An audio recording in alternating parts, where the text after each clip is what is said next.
کیونکہ یہ ایک بڑی عرفانیاتی حدیث ہے کہ جس کی شرح کے لیے ہمیں کافی وقت درکار ہے، لیکن موضوع کی مناسبت سے ہم صرف اتنا ہی بیان کریں گے کہ جتنے کی ضرورت ہے۔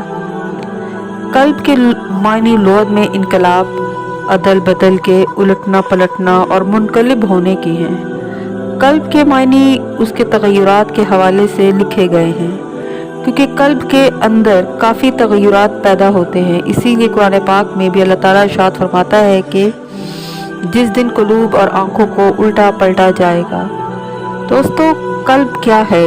قلب سے مراد گوشت کا یہ ٹکڑا ہرگز نہیں ہے۔ قلب اگر یہ گوشت کا ٹکڑا ہوتا تو ہم نے دنیا میں ایسی مثالیں بھی دیکھی ہیں کہ ایسے بہت سارے مریض ہیں کہ جن کو کسی اور کا دل لگا کر زندہ رکھا گیا۔ لہذا قلب سے مراد گوشت کا لوتھڑا نہیں ہے کہ جو درکتا ہے، بلکہ قلب سے مراد وہ قوت نورانیہ ہے جو قلب کے اندر مضمر ہے، جس کی طرف رسول اللہ کا اشارہ ہے کہ قلب میں فواد ہے۔ فواد کیا ہے؟ اب سوال یہ پیدا ہوتا ہے کہ یہ فواد کیا ہے؟ فواد قلب کی اس قوت کا نام ہے کہ جو تشخیص حقائق کرتی ہے، یعنی حق کو پہچانتی ہے۔ حق کی پہچان کا نام فوادیت ہے۔ حدیث کے مطابق جو یہ قلب ہے اس میں فواد ہے۔ فواد کا تعلق روح سے ہے، روح کا تعلق اس راز سے ہے، راز کا تعلق نور سے ہے، اور نور کا تعلق اللہ سے ہے۔ یعنی معلوم ہوا کہ قلب کے اندر 7 مراتب چھپے ہوئے ہیں۔ جو ان 7 مراتب کو طے کر لے گا وہ اللہ کا قرب پائے گا۔ پہلا مرتبہ فوادیت کا ہے کہ جو حق کو پہچانتا ہے کہ جیسا پہچاننے کا حق ہے۔ اسی فواد کی طرف رسول اللہ صلی اللہ علیہ وآلہ وسلم نے ارشاد فرمایا کہ جس نے اپنے زمانے کے امام کو پہچان لیا وہ جاہلیت کی موت نہیں مرا، ایمان کی موت مرا، دنیا سے صاحب ایمان گیا۔ یعنی اس کا فواد زندہ ہے اور موت کے وقت اسی قوت فواد کو چیک کیا جائے گا، اور جس نے نہیں پہچانا وہ جاہلیت کی موت مرا۔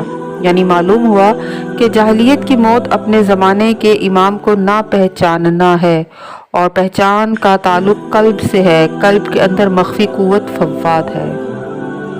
قرآن مجید میں 5 مقامات میں لفظ فواد کا ذکر آیا ہے۔ سورہ ہود کی آیت 120 میں اللہ ارشاد فرماتا ہے، میرے حبیب، ہم رسولوں کی خبروں میں سے سب کچھ تم سے اس لیے بیان کرتے ہیں کہ اس سے تمہارا فواد مضبوط ہو اور اس سے تمہارے پاس حق آ جاتا ہے اور مومنوں کے لیے نصیحت اور یاد دہانی ہوتی ہے۔ سورہ قصص کی آیت 10 میں اللہ ارشاد فرماتا ہے، اور موسیٰ کی ماں کا دل بے چین ہو گیا۔ سورہ نجم کی 7 سے 11 آیات میں اللہ ارشاد فرماتا ہے، وہ آسمان کے سب سے اونچے کنارے پر تھا، پھر وہ نزدیک ہوا، پس وہ لٹک گیا، پھر 2 کمانوں کا فاصلہ رہا اور پھر نزدیک ہوا۔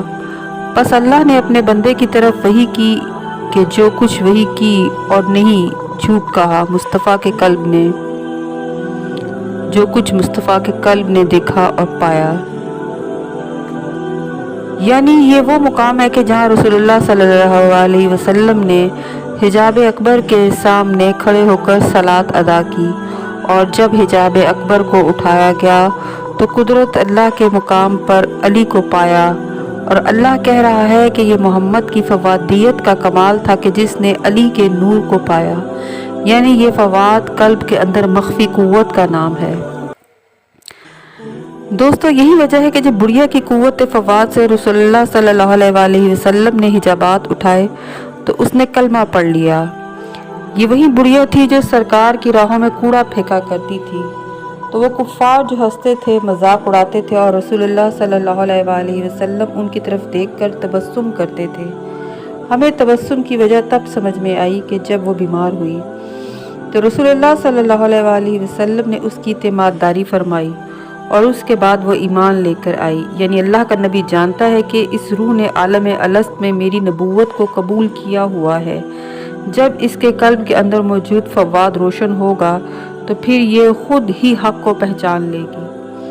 اگر قوت فوادیت کمزور ہوگی تو ایمان لانے میں انسان حجتیں باندھے گا، اور جتنی قوت فوادیت اعلیٰ ہوگی تو صاحب ایمان جنہوں نے عالم ارواح میں ایمان قبول کیا ہے تو پھر وہ ایک مذہب پر نہیں ٹھہرے گا، ایک سے دوسرے، دوسرے سے تیسرے۔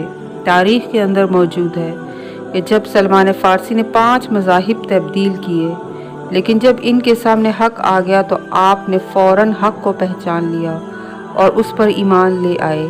لہٰذا حضرت سلمان فارسی وہ ہستی ہیں کہ جن کے ایمان لانے کا واقعہ کتابوں میں موجود ہے کہ آپ کس طرح رسول پاک صلی اللہ علیہ وآلہ وسلم اور مولا کائنات علی علیہ السلام کی بارگاہ میں پہنچے اور کس طرح آپ کو آزاد کروایا گیا، کس طرح آپ نے حق کو قبول کیا، کیا وجہ تھی کہ آپ کسی مذہب پر نہیں ٹھہرتے تھے۔